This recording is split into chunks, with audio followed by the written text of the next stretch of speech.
war, and that the invaded country was guilty, not the invader. I recently reread a book called The Second World War. I mean, it's newly published, but I read it already the second time. Imagine, I recommend it if you don't see it, very interesting book about history, and there are lots of similarities. Imagine Polish government immediately in the aftermath of German invasion. Of course, Germany said Poland attacked Germany, of course. Why would they attack first, right? Soviet Union claimed that Finland attacked Soviet Union. They had to respond. They were victims of aggression.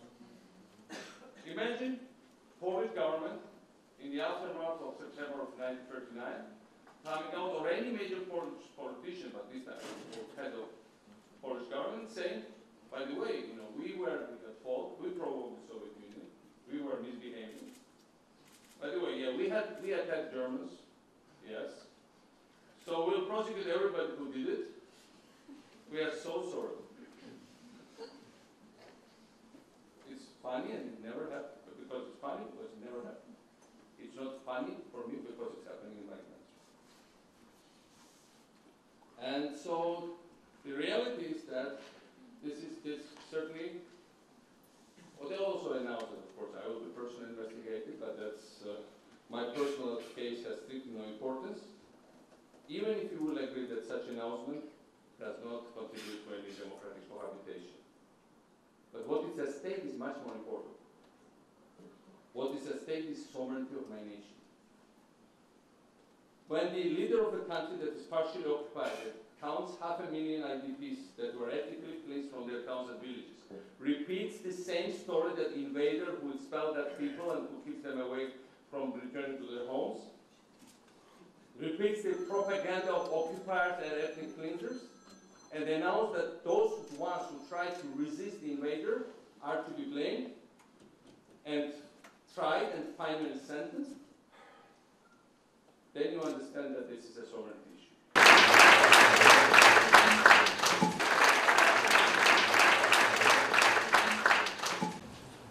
Hello, my name is Victor. I'm coming from Moldavia. Oh, sorry. You hear me? Yeah.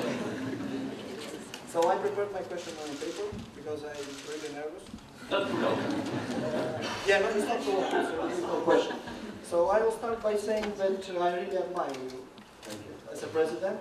You are, as you said, you are an example for Moldavia, but for all the Eastern countries, in the changes that you made. And they were like real changes. We had our Prime Minister here, and he didn't manage to do half of what you did.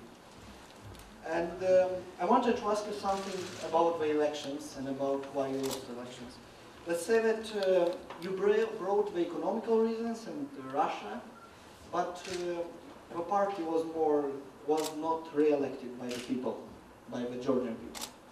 So Putin, in a declaration before becoming president in 2000, was saying that Russia is not, the Russian people is not prepared for democracy after 70 years of totalitarianism and authoritarianism. And I see in the region that, as you said, Ukraine, Georgia, Moldova is following. European neighborhood policy is not really helping in that, and maybe the real issue is not about geopolitics, but it's somehow civil society, which is maybe not prepared for taking over democracy that is in Western societies or in Europe. So this will be like, this is my question, if you think that it's the society in Georgia that is not prepared for democracy. Well, question, a very legitimate hesitation or reflection you might get when and especially in our country when you have ups and downs. But remember, the countries we admire today for being great democracies or for being successful and advanced had very hard times as well, and had lots of ups and downs. And so there are no people. One thing we should agree on culturally and politically, we are the same space, unmistakably. And say when you are talking about, you mentioned Moldova. I see we had lots of meetings with lots of young Moldovan young people, absolute new generation, totally new, very different in habits and things. They traveled a lot. They studied a lot around. They've seen things. The same thing happened emerged in my country last decade. And so what I'm saying is that there are things that already have been planted that are different, starting from, new education, body language of people, new buildings. I have claimed that we have the best new architecture, at least in Europe. And most of the people also hate us for that, but that's okay.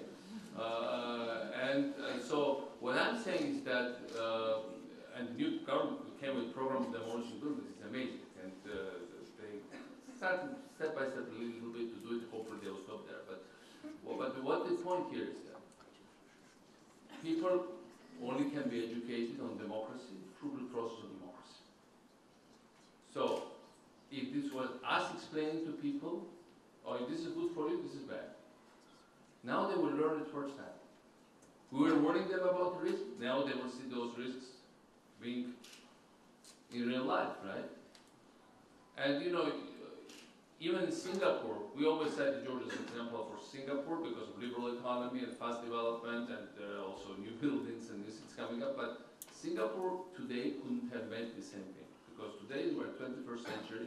Social media, everything you cannot control. You cannot have single party rule with one newspaper and one television channel and one person speaking on it. It's gone, those types, for good, hopefully.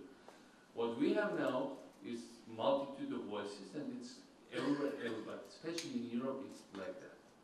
So what I'm saying is that, in our case, what people were promised, we confronted powerful idea of communism, which is you don't have to. We had a candidate that told people, you don't have to do anything. You might stay home, not work hard. Why you have to work? I like you as you are, because we were telling them, we should work harder. We should become new Singapore. We should become new, like advanced European countries. And the other countries said, I like you as you are. Don't worry. And the way that they're saying we should change, they don't like you. They hate you. Which of course was not true, but that's their propaganda, right? So we told people we should do better because we want to love them and we want them to live better. Then the others told them, you should stay as you are. Just stay home, we'll feed you. You don't believe us? Look at my bank account. By the way, Berlusconi did the same trick in Italy, so we are not unique when I talk about which is like countries ready for democracy or not. So when we are saying that, we have this notion now. And so where we are, that people will discover firsthand that there is no free lunch or free dinner or free anything. You have to work for it. And second thing, Minister Lavrov 2 days ago again explained to our parliament. They said, you think that by, finally giving in on main issue that who started the war and, menacing to halt your hated by us being responsible for it. You think you'll get back territories? No, you will not get back territories. You'll get cultural trade ties. You can sell some more wine to Russia and we'll send you maybe Red Army chorus to sing in Georgia, perform. And so the point here is that then we discovered that just making eyes to the Russians is not going to solve our problem. That the problem was not the rhetoric or the dislike or the Putin disliked my physical parameters or something. No. The problem was much more fundamental. So, and how do you do this process of education? Also through democracy. Democracy creates this.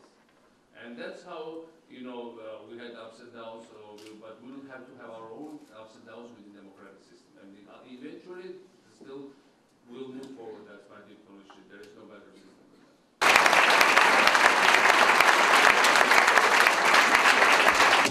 Come back here when you have more.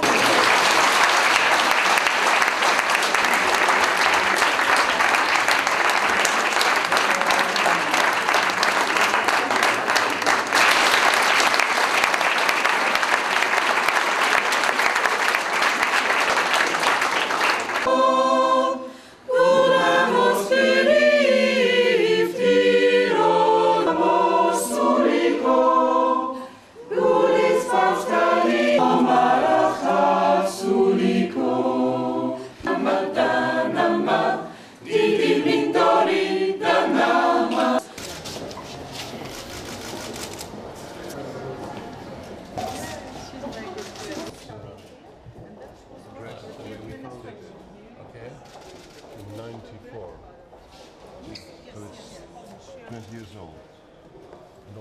big guys we have their own.